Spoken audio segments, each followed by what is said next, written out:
Hello guys, আসসালামু আলাইকুম। কি অবস্থা সবাই, কেমন আছেন? You are watching another brand new blog. Welcome to our YouTube channel RT মেপ্তা। সবাইকে আমার চ্যানেলে স্বাগতম। অনেকদিন পর আপনাদের সামনে একটা ভিডিও নিয়ে আসছি, কারণ অনেক ব্যস্ততার কারণে আসলে ভিডিও দিতে পারিনি। আপনারা হয়তো আমাকে ভুলে গেছেন, কিন্তু আই অ্যাম ব্যাক। আমি আপনাদের মাঝে আবার এসে গেছি। ইনশাআল্লাহ মাঝে মাঝে ভিডিও দিব এবং আপনারা আশা করি আমার পাশে থাকবেন। সো আজকে একটা নতুন ভিডিও করতে যাচ্ছি, সেটা হচ্ছে বউ বিদেশ।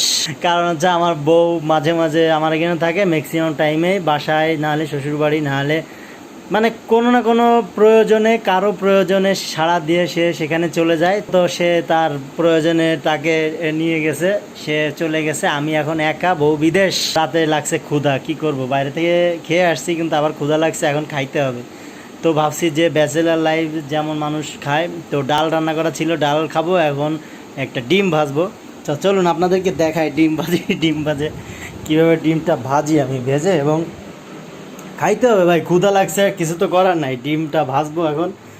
তো আমি অলরেডি ডিমটা কিন্তু ওইখানে প্রসেসিং করে রাখছি, যেহেতু ভিডিও করবো। তো চুলাটা জ্বালিয়ে নিলাম, এখন একটু তেল দেওয়া দরকার নাকি ভাই? ভাই বউ বাসায় না থাকলে যা হয় আর কি, বিশেষ করে একটু তেল, হালকা তেল দিয়ে নিয়ে, এই দাঁড়া, ওয়েট,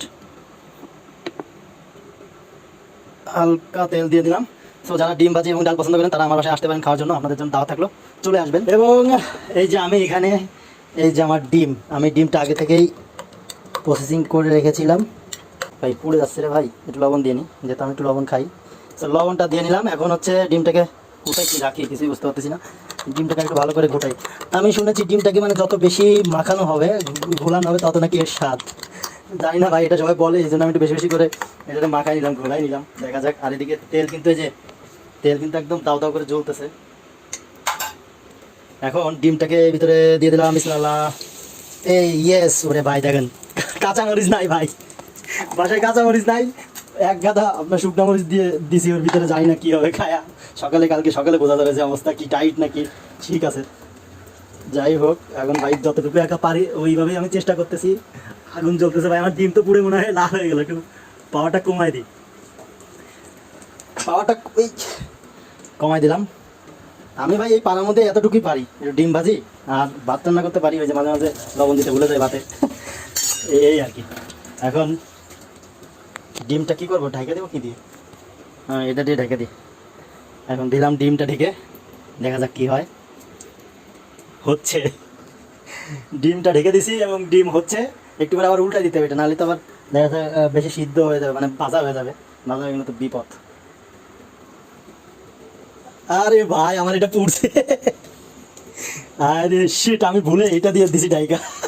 বউ আমার ভাই আমার মাইনে ফেলবে ভাই, বউ যদি আইসা দেখে, আর এই ভিডিও যদি বউ দেখে যে ওর এই ঢাকনা মানে ঢাকনি আমি পুরাই হচ্ছে, আমারে ভাই শেষ, আমি শেষ। কি দিয়ে, হায় হায় ভাই, ভাই এটা আমার সরাই ফেলতে ভাই, এই ক্লিপ দেওয়া যাবে না, এই ক্লিপ দিলে আমার মাইনে ফেলবে। আরে পুড়ে গেছে ভাই, একদম পুড়ে গেছে। এ ঢাকবো কি দিয়ে ভাই? ঢাকার তো কিছু পাই না। এই ইয়েস, পেয়ে গেছে, এই যে এটা দিয়ে ঢাকে দিই। রাইস কুকার না কি এটা, ওই ফ্রাই প্যান না, ওই যে কী বলে এটা, ওর নাম ভুলে গেলাম। প্রেশার কুকারের দিয়ে দিলাম ঢাকা। এখন এটারে বানাইতে হবে। ঠিক আছে, দেখা হচ্ছে ডিম ভাজার পরে। ওকে, সবাই দেখতে থাকুন, কেউ চলে যাবেন না। আমার ডিম ভাজা কেমন হয় শেষ পর্যন্ত দেখেন। তো আমার 9 বছর আগে সেই প্লেটটা আমি নিয়ে নিলাম। এখন এই প্লেটে কিছু ভাত উঠাবো, গরম ভাত। ও গরম ভাত সঙ্গে ডিম ভাজি আর ডাল, একটা আলাদা ব্যাপার। রাত্রেবেলা ক্ষুধা লাগছে, কিছু করার নাই ভাই, খাইতে হবে, প্রচুর খাইতে হবে। জীবনে আসলে খাওয়া ছাড়া কিছু নাই। এখন ওইদিকে আবার আমার ডিম ভাজি গেল রে, আমার ডিম ভাজি গেল। খুলে যাও, সিম সিম। ওয়াও, এই দেখুন 9 ইঞ্চি পিৎজা হয়ে গেছে ডিম। 9 ইঞ্চি পিৎজা ভাই, ডিম ভাজি নিয়ে এটা পিৎজা ভাজি, আল্লাহ জানে। ও ভাই কালার দেখেন, ও অস্থির একটা কালার, মাশাআল্লাহ। আমি কিন্তু ভাই অস্থির ডিম ভাজতে পারি ভাই। ওফ, পুরো প্লেটটা জুড়ে আমার ডিম ভাজি। ওফ, মাশাআল্লাহ মাশাআল্লাহ, সুন্দর। এখন দেখি খাইতে কেমন হয় ভাই, জানি না, ইনশাল্লাহ খাইতে ভালো হবে, মজা হবে। এবং সঙ্গে নিয়ে একটু একটু লবণ, কারণ লবণ না হলে আসলে খাওয়া দাওয়াটা জমে না। এখন চলে যাব খাইতে। Yummy yummy yummy yummy yummy, খাবার হয়ে গেছে, চলে এসেছি খাবার নিয়ে। এই যে আমার খাবার রেডি। সো এখন একটা মুভি দেখবো আর খাবার খাবো, সবাই দেখতে থাকুন ভাই। কেউ লোভ লাগায় না ভাই, লোভ লাগায় না, আমার খাওয়াটা যেন ভাই নষ্ট না হয়। দেখি কি অবস্থা। উফ, সেই গরম ভাই, সেই গরম। বিসমিল্লাহ। ভাই অস্থির, সত্যি কথা বলতে একদম অস্থির হয়েছে, অস্থির অস্থির। ও মনে হচ্ছে ভাত না খেয়ে আমি শুধু ডিমই খাই পারি। কিছু করেন না, ভাত খাইতে হবে ভাই। তো সবাই ভালো থাকবেন, সুস্থ থাকবেন, ভিডিওটা অবশ্যই দেখবেন এবং শেয়ার করে দিতে ভুলবেন না কিন্তু। Bye bye.